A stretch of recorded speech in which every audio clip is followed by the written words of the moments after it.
Hola, esta es la sexta parte de las charlas de contenido sobre salvamento aplicado que incluimos en las clases de la formación de guardavidas. Compartimos este material para que todos los profes y guardavidas que lo crean adecuado puedan utilizarlo. Pueden comunicarse también vía mail por consultas o material adicional de estudio. En la clase número 5 mencionamos datos ofrecidos por la Organización Mundial de la Salud respecto al ahogamiento, donde destacamos la terrible cifra de muertes de los niños en sus primeros 4 años de vida. Ahí pudimos observar cómo es crucial la presencia de guardavidas en cualquier espejo de agua, la supervisión de un adulto responsable cuando un niño esté en el agua y la importancia de agotar todos los recursos y medidas de prevención.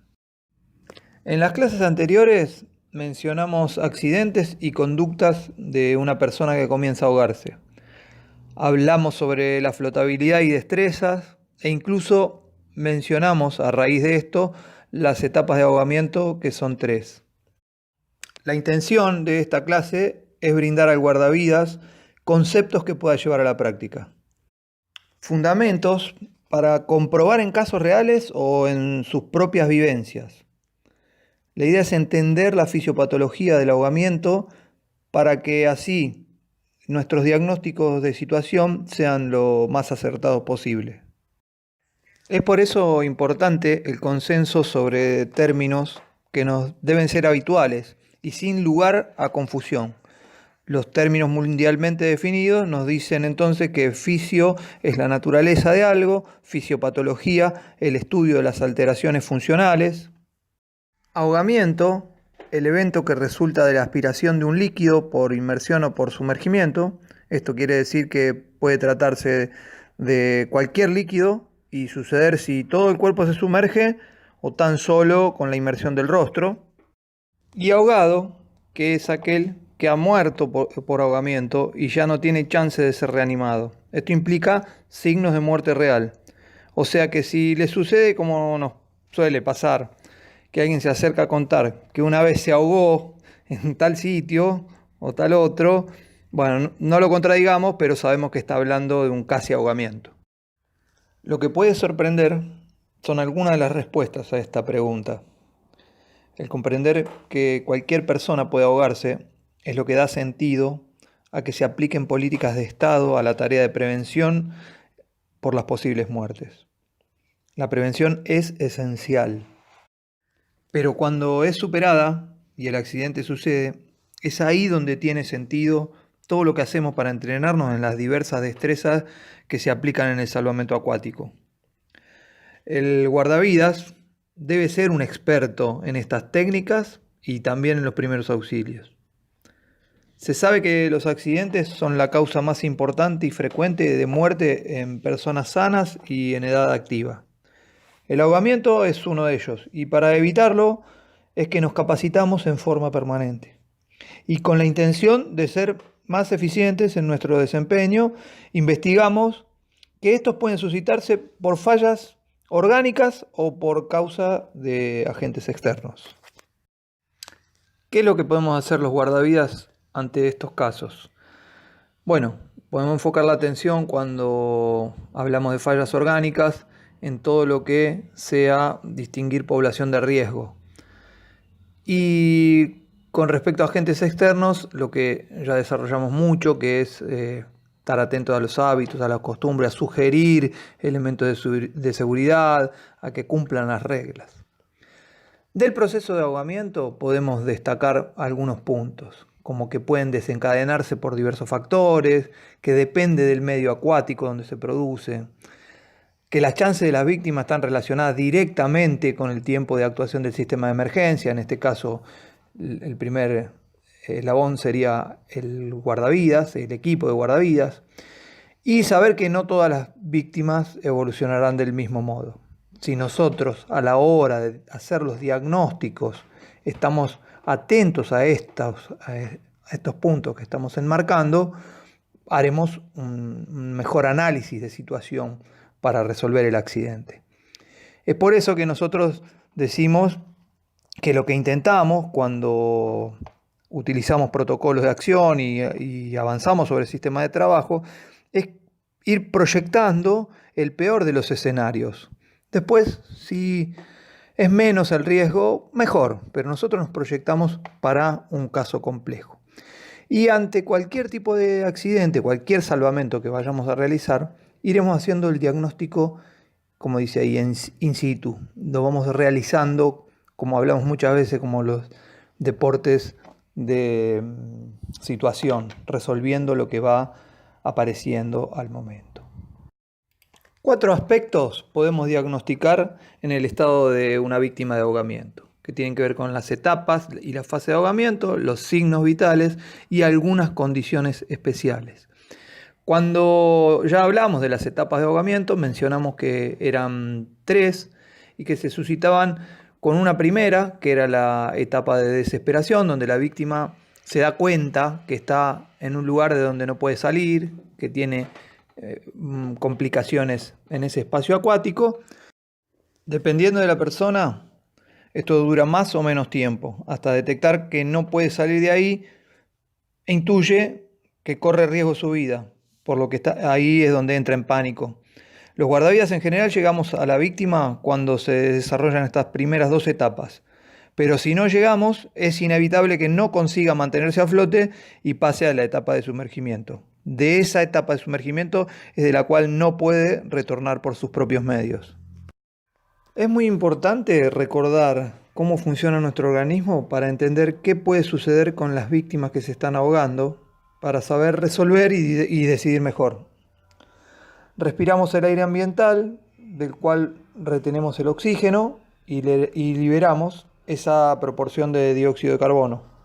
Normalmente, entonces, el aire recorre las vías aéreas hasta llegar a los sacos alveolares. Son los alvéolos los que se ven recubiertos por cantidad de capilares por los que circula la sangre, y allí es donde se produce la hematosis, el intercambio gaseoso. Luego la sangre ya oxigenada será distribuida y llevada a cada célula del cuerpo, a cada tejido, gracias al impulso del corazón a través de la red de vasos sanguíneos.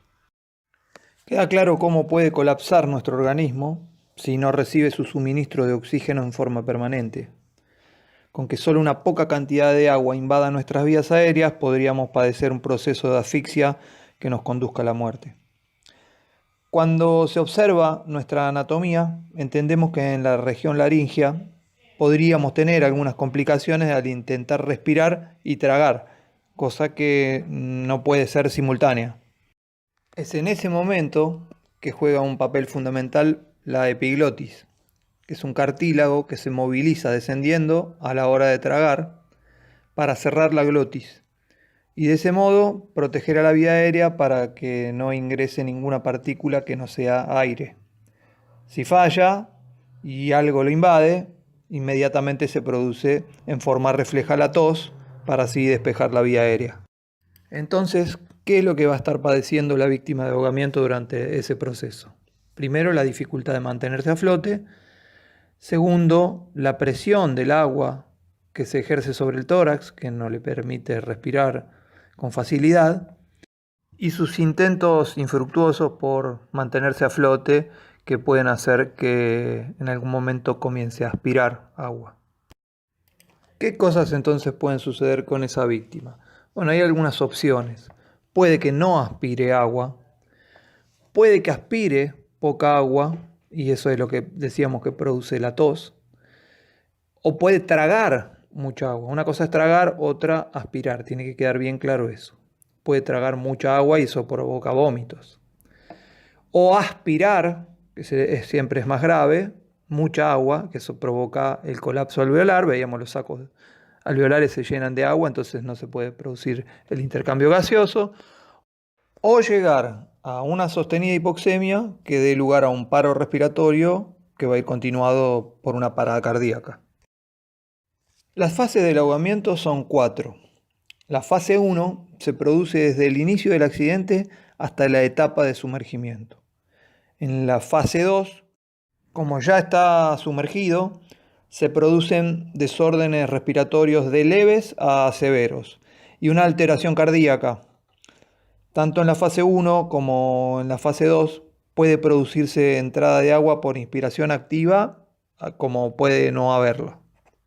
Todos estos aspectos que estoy describiendo deben profundizar sus estudios en las clases de fisiología, de anatomía, primeros auxilios y RCP, por supuesto.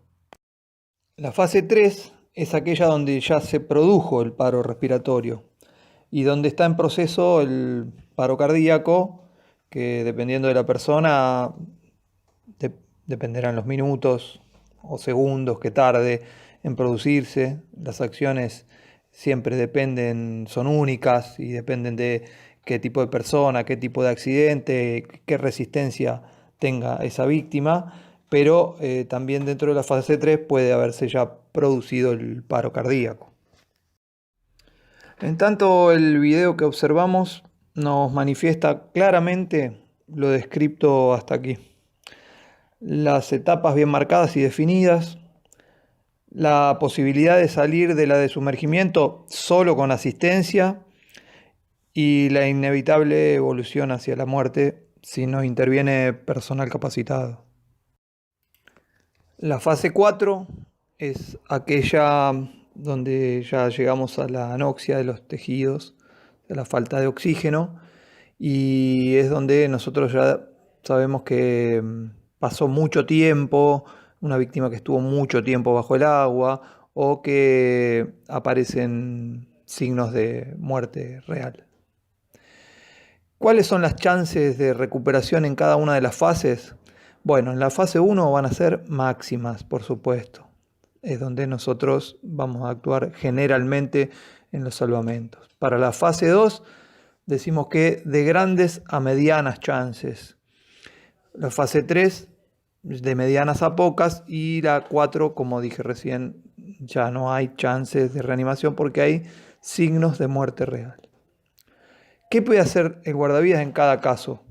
Bueno, en la fase 1 hay que sacar a la persona del agua y colocarla en la posición de recuperación adecuada. Acá vamos a tener multiplicidad de casos, de situaciones. En tanto en la fase 2, como ya es más complejo, es muy probable que tengamos que diagnosticar si está respirando. Si no lo está haciendo, hay que insuflar, por supuesto. Si salimos a tierra y no se ha recuperado, no está respirando, por supuesto, iniciar las maniobras de RCP. Ya para la fase 3 va a ser un poco más complejo, por eso decimos que de medianas a pocas chances, porque vamos a encontrarnos con alguien que no está respirando y si es posible hay que insuflar en el agua. Esto de ser posible es no complicarnos según el caso y la situación. Cuanto antes hay que tratar de llegar a tierra firme y comenzar las maniobras de RCP, pero como decía antes, no perder tiempo si es que no se puede insuflar en el agua, no hay condiciones. Y este es un tema también para desarrollar en RCP, en primeros auxilios, entender bien de qué se trata este tipo de asistencia. La fase 4 ya dijimos que no hay chances porque aparecen signos de muerte real. A lo que vamos a hacer mención también es a los grados de ahogamiento que manifiestan algunos autores que consideramos nosotros que para el guardavidas y los fines prácticos no son muy útiles, pero para lo que es una investigación científica pueden llegar a ser útiles y los manifestamos de la siguiente manera. Cuando se habla de grados, nos brindan una clasificación que va del 1 al 6. Lo que podemos observar es la utilización de términos médicos como auscultación, paciente e incluso recomendaciones para chequear valores de presión arterial, cosa que no aplica para las acciones de guardavidas en situación de rescate o de salvamento acuático.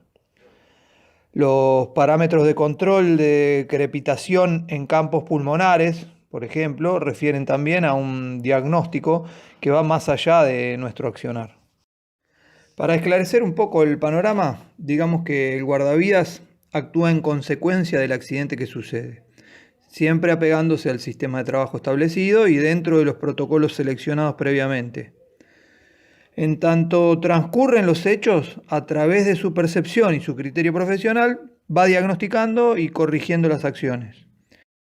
Ya abordada la víctima, las opciones de su estado indicarán cómo proseguir.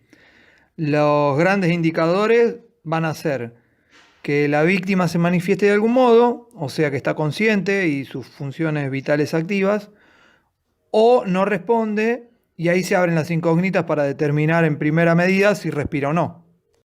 Volvemos a tomar la placa que presentamos un poquito más atrás para hablar de las condiciones que pueden considerarse especiales y favorecer a la recuperación de la víctima. Habíamos planteado distintas situaciones donde la persona podía, en algunos de los casos, tal vez no aspirar agua. Bueno, ¿qué casos serían los especiales? Puede existir la voluntad de la persona de no respirar debajo del agua. Contiene la respiración hasta perder la conciencia. Ese sería el caso de contención voluntaria de la respiración, que también puede vincularse con el síncope hipóxico de que ya hablamos, denominado blackout. También podemos hablar del reflejo de apnea, que es un reflejo que está latente en los humanos, así como en los mamíferos marinos, y a través de la reacción de su espiráculo a proteger las vías aéreas, en los primeros tiempos de los humanos está muy latente y puede manifestarse, y puede existir, que es un porcentaje muy bajo donde existe, pero puede existir un espasmo de glotis, una glotis que se cierra por, muy probablemente por un susto, que es lo que podría pasar en un ahogamiento, en un caso de pánico, que se cierre la glotis y no se active la aspiración de agua. En cualquiera de estos casos, siempre vamos a estar hablando de una evolución más favorable para la víctima porque no hay agua dentro de la vía aérea. También habíamos hablado de la hidrocución, que era uno de los casos especiales donde este shock termodiferencial que se produce en personas que tienen que tener ciertas características, cierta predisposición a sufrirlo, tienen el cuerpo a una temperatura muy alta, tal vez expuestos al sol, y de pronto entrar en aguas frías. Hay autores que hablan de una diferencia de temperatura no muy grande para que se produzca este evento, donde la sangre que recorre la periferia por vasoconstricción sobrecarga yendo hacia el centro del cuerpo, hacia los órganos vitales, más importante, una sobrecarga cardíaca y una parada cardíaca. Ahí no va a haber instalación de cianosis, por eso las víctimas van a estar pálidas y entonces, intuyendo esto, habrá que comenzar con las compresiones para realizar la RCP. El otro de los considerados temas especiales era el de la hipotermia. La hipotermia no necesita de aguas heladas tampoco, solo con aguas frías o mantenernos mucho tiempo en el agua, haciendo que el cuerpo vaya disipando calor y vaya perdiendo temperatura, podemos llegar a estar en un cuadro hipotérmico. Nuestras aguas en los mares argentinos tienen aguas relativamente frías, por lo que permanecer mucho tiempo ahí puede hacer que muchas veces estemos encontrando víctimas que estén hipotérmicas. La ventaja que da el cuadro de hipotermia es de que el metabolismo va a disminuir, no va a haber tanto consumo de oxígeno, entonces la recuperación es factible y hay casos testigos que nos muestran que ha habido víctimas de mucho tiempo debajo del agua, 40, 45 minutos, hasta una hora, y no han tenido daños ni secuelas neurológicas. En tanto entendamos que existe una mínima posibilidad de recuperarse para la víctima, haremos todo lo posible y necesario por ella.